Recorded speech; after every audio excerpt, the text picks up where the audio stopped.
In a new report from Italy, the murder case of Amanda Knox now officially closed, and a Boise professor is celebrating after years of fighting for her freedom using science.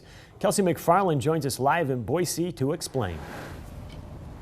The Boise State professor says he's known for years that Amanda Knox didn't commit the crime that she spent 4 years behind bars for.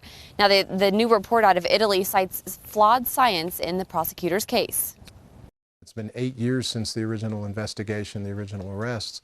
Greg Hampikin is a BSU professor and the director of the Idaho Innocence Project, a nonprofit specializing in wrongful conviction. He's worked on the Amanda Knox murder case for 6 years. It's a long-term commitment for anybody involved. An Italian court released its final report Monday after Knox was acquitted for the second time back in March. The report said the prosecutor's case had glaring errors and that no DNA evidence of Knox or her former boyfriend was found at the scene of the crime. The report has said really everything that we've said since the very beginning. Hampikin and his team analyzed the DNA evidence, showing that the amount of Knox's DNA found on the murder weapon was too small to tie her to the killing. The police theory was the knife was used in the murder. Well, the knife didn't fit all of the wounds in the body. That was the first problem. The second thing is the knife had no trace of blood on it whatsoever. He says small amounts of DNA is a universal problem that have likely led to multiple wrongful convictions.